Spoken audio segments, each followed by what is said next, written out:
চিপাঝাৰৰ ঢেকীপাৰাত ননৈ নদীৰ পশ্চিম পাৰৰ মথাউৰিত বান নিয়ন্ত্ৰণৰ বাবে যি নতুনকৈ স্লুইচ গেট নিৰ্মাণ কৰা হৈছে, ইয়াৰ ফলত এতিয়া সমস্যাত পৰিছে শ'লপামকে ধৰি ইয়াৰ কাষ পাজৰৰ কেইবাখনো গাঁৱৰ ৰাইজ। কিয়নো নিশাটোৰ ভিতৰতে স্লুইচ গেটৰ পৰা স্লুইচ গেট নোখোলাকৈয়ে অনায়াসে পানী বাগৰি আহিছে আৰু ইয়াৰ শ'লপামৰ এটি পথ এনেদৰে পানীত বুৰ গৈছে। আৰু হয়তো কিছুক্ষণ পিছতে ইয়াৰে বাসিন্দাসকলক ঘৰে চোতালে পানী উঠিব।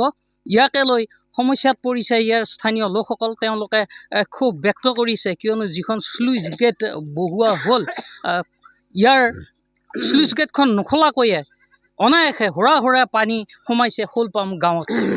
কি হৈছে? চুইচ গেট বহাইছে, আমাৰ ৰাইজক কাকো সোধা নাই। তেওঁলোকে নিজে ইচ্ছামতে চুইচ গেট বহাই থৈ গৈছে। কিন্তু বহাক, যদি তেওঁলোকে পানীটো পাৰ হ'ব নোৱাৰা কৰি বহালে, এতিয়া তেওঁলোকক কি কৰি বহাই থৈ গৈছে, মানে নখলোতে পানী ওলাই আমাৰ এই ঠাই বুৰাই পেলাইছে। গতিকে আৰু খুলি দিলে বা আমাৰ অৱস্থা কি হৈ যাব? গতিকে আমাৰ এই অহা যোৱা যিটো এটাই ৰাস্তা, আমাৰ মংগলদৈ চিপাঝাৰ অহা যোৱা ৰাস্তা, এই ৰাস্তাটোকে ডুবি এইবিলাক খহি গৈছে এইবিলাক। গতিকে এতিয়া কি অৱস্থা হ'ব? আমাৰ মানুহখিনি কেনেকৈ থাকিব? আৰু এগৰাকী আছে যুৱক, ইয়াৰ স্থানীয় যুৱক। হয়, যোৱা বছৰ যিটো মানে 4 ঠাইত মথাউৰি ভাঙিলে, আমাৰ এইখিনিতো ভাঙিছিলে। তাৰ ক্ষেত্ৰত ভাঙা জেগাতে এখন চুইচ গেট বহাই দিলে, যিখন নেকি আমি এতিয়া পানীৰ তলত। মানে আমাৰ এতিয়া বহুতকেইখন গাঁও মানে খেতি কৰিছিলোঁ, খেতি মাৰি নিছে।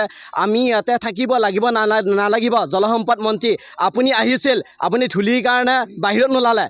প্ৰথমতে আহোঁতে আপুনি ৰাইজৰ লগত কথা নাপাতিলে। এতিয়া আপুনি আহক, আমাৰ লগত কথা পাতক। এই যিখন চুইচ গেট বনাইছে, এইখন ভেকো বনাই অতি নিম্ন মানদণ্ডৰ আৰম্ভ কৰিছে এইখন চুইচ গেট। এইটোত আমাৰ যাতায়তী এইটো ৰাস্তা মথাউৰিটোত আজি 2 সপ্তাহলৈকে মাটি দি আছিলে, মথাউৰিটো ওলাব নোৱাৰি। এইটোত এতিয়া পানী, এইটো একলফুল পানীত আমি এতিয়া ওলাব পৰা নাই। স্কুলৰ ল'ৰা ছোৱালী আছে, স্কুলৰ ল'ৰা ছোৱালী যাব পৰা নাই। বৰ্তমান যদি গৰমৰ বন্ধ দিছে, ক্লাছ আৰম্ভ কৰিছে, তথাপিতো আমি যাব পৰা নাই। এতিয়া আমাক চৰকাৰে এটা বস্তু দিব লাগিব, আমাক ক্ষতিপূৰণ দিব লাগিব। তেওঁলোকে আমি দাবী জনাইছোঁ।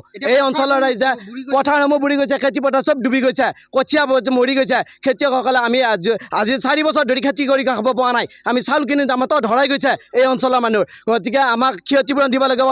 তেওঁলোকে আহক, আমাৰ লগত কথা পাতক আৰু মথাউৰিটো অতি সোনকালে এই চুইচ গেটখন কি ভেকো বেহনা পাতিছে, নহয় বন্ধ কৰক, নহয়তো 4-5খন চুইচ গেট বহাই দিয়ক।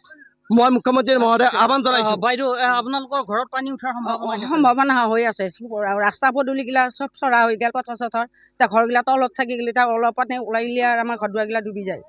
আচলতে যিখন স্লুইচ বহোৱা হ'ল, ইয়াতে নতুনকৈ নিৰ্মাণ কৰা হ'ল, সেইখনে এতিয়া সমস্যাৰ সৃষ্টি কৰিছে বুলি ক'ব খোজো। সেইখনে সমস্যাৰ সৃষ্টি হৈছে। কাৰণ যিহেতু ধৰ আৰু আমাৰ ৰাস্তা পদূলি বেলেগ ওলোৱা সময় আমাৰ সুবিধা নাই, এটাই ৰাস্তা। গতিকে ৰাস্তাটো ডুবি গৈছে। আৰু খেতি পথাৰ আমাৰ যিবিলাক ৰাইজে লগাইছিল, কঠীয়া বা ধান ৰুবৰ কাৰণে যিখিনি মানুহ হেৰি কৰিছে, গোটেই এতিয়া পানীৰ তলত। নদী বঢ়া নাই, কিন্তু তথাপিও যিখিনি পানী ওলাইছে চুইচ গেটেদি, গতিকে এতিয়া এইটো মানে অকণমান পানী আহিলে চুইচ গেটেদি ওলাব। গতিকে আমাৰ ৰাইজখিনি কেনেকৈ থাকিব, কেনেকৈ খেতি বাতি কৰিব? এই যিখন স্লুইচ গেট বহোৱা হ'ল, তাকে লৈ যি সমস্যাত পৰিছে এতিয়া ৰাইজ ক্ষোভিত হৈ পৰিছে। কিয়নো স্লুইচ গেটখন খুলিব নাপাওঁতেই ননৈ নদী যদিও ফেনে ফটকাৰে বাঢ়িছে, এতিয়াও বিপদসংকুল অৱস্থাত হোৱা নাই। তৎসত্ত্বেও এনেদৰে শ'লপাম গাঁৱত হুৰা পানী সোমাইছে ননৈ নদীৰ। অকল শ'লপামতে নহয়, ইয়াৰ আশপাশৰ গাঁওসমূহতো হয়তো কিছু।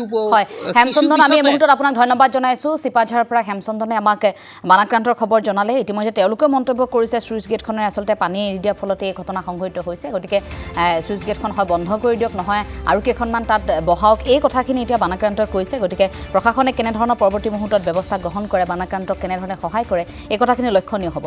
খবৰ জনাই যাম। বিভিন্ন প্ৰান্তৰ বান পৰিস্থিতিৰ বহুকেইটা গুৰুত্বপূৰ্ণ খবৰ আছে। এটা বাণিজ্যিক বিৰতি।